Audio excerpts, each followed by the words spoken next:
Bismillahirrahmanirrahim. Alhamdulillah Rabbil Alamin. Wabihi nasta'in ala umurid dunya wad din. Asyhadu an la ilaha illallah wahdahu la syarika lah. Wa asyhadu anna sayyidana Muhammadan abduhu wa rasuluhu wa habibuh. La nabiyya ba'da. Allahumma salli wa sallim ala nabiyyil Mustafa wa ahli baitih. Para pemirsa yang berbahagia, kita berjumpa kembali masih dalam wacana dekat dengan Islam, familiar with Islam. Dan di kesempatan yang berharga ini, kita akan membicarakan sebuah judul, Bertuhan untuk apa? Mengawali uraian ini, kita akan berangkat dari statement Al-Quran yang tercantum dalam surat Al-Isra dan surat At-Tin. Allah berfirman, A'udzubillahi minasyaitonirrajim. Bismillahirrahmanirrahim. Wa laqad karramna bani Adam wa hamalnahum fil barri wal bahr. Dan sungguh telah kami muliakan anak Adam dan seterusnya. Kemudian dalam surat At-Tin, A'udzubillahi minasyaitonirrajim. Bismillahirrahmanirrahim. Laqad khalaqnal insana fi ahsani taqwim. Sungguh kami telah ciptakan manusia itu dalam bentuk yang terbaik, the best designed. Para pemirsa yang budiman, kita ketahui bahwa manusia adalah makhluk yang hebat dan unggul dibanding makhluk selainnya, atau bisa dibilang manusia adalah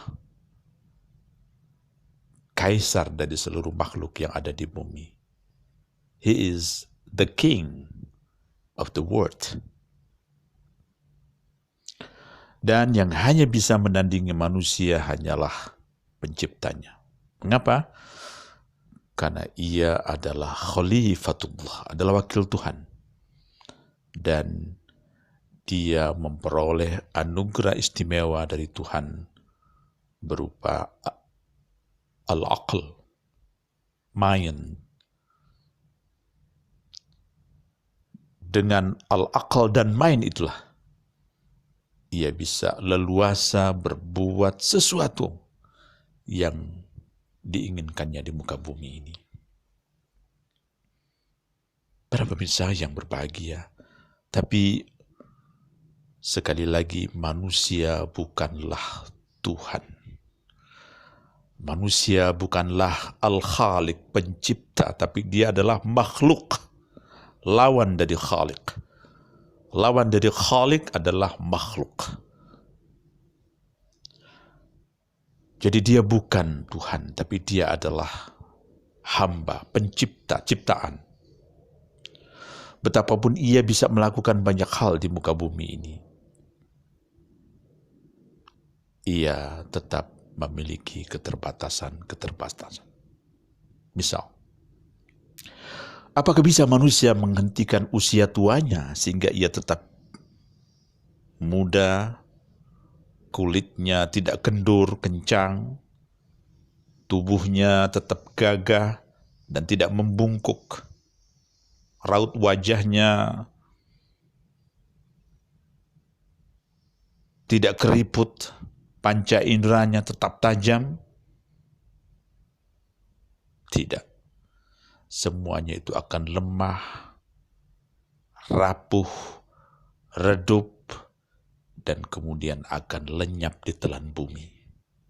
Contoh lain, apakah manusia sanggup membuat makhluk bernyawa, walau hanya makhluk yang paling ringan sekalipun, seperti seekor semut atau seekor nyamuk? Ya, sampai kapanpun dia tidak akan bisa melakukannya. Dan apakah ia bisa menolong orang yang sudah di ambang kematian atau sakratul maut sehingga orang itu tertolong dan selamat, tentu dia juga tidak akan bisa melakukannya. Para pemirsa yang budiman, lagi pula seluruh manusia yang hidup di kolong langit ini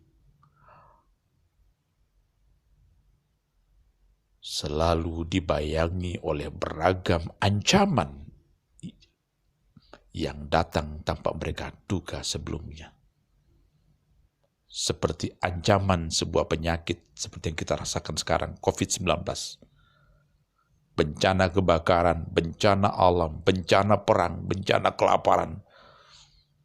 Dan yang paling berat adalah ancaman kematian.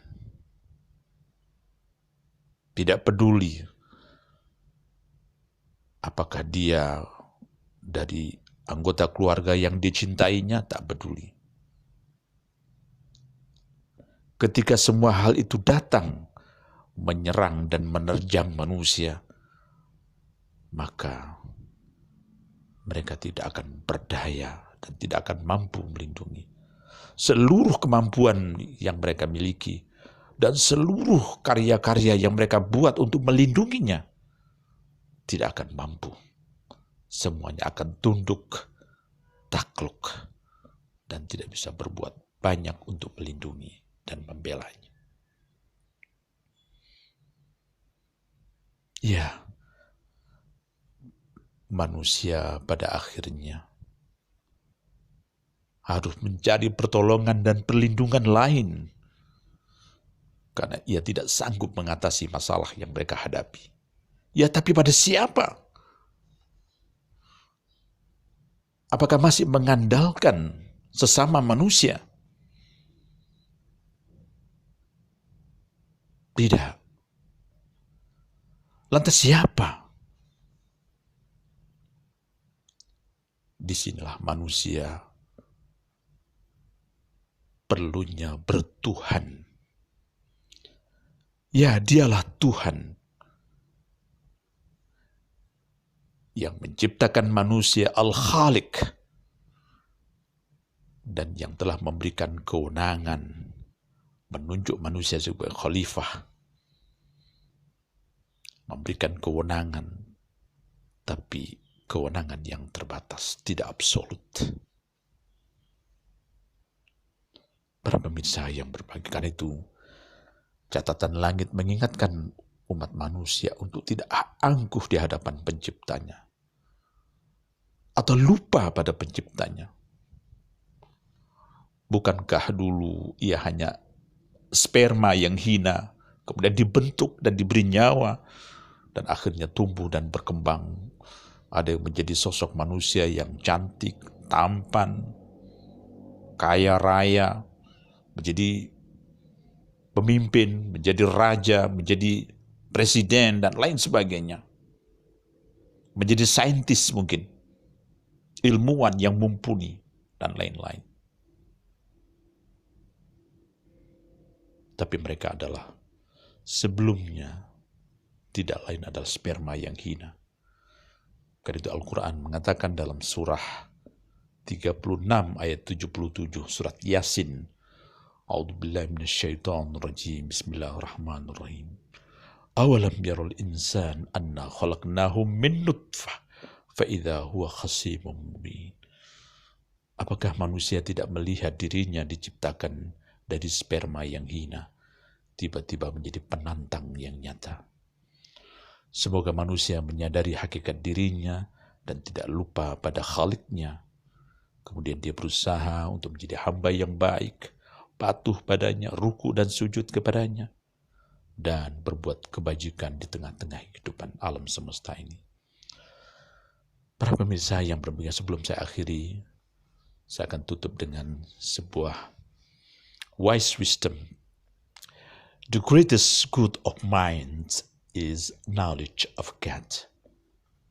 Mudah-mudahan wacana singkat ini dapat memberikan inspirasi kepada kita semua. Kurang lebihnya mohon maaf. Wabillahi taufiq wal hidayah. Wassalamualaikum warahmatullahi wabarakatuh.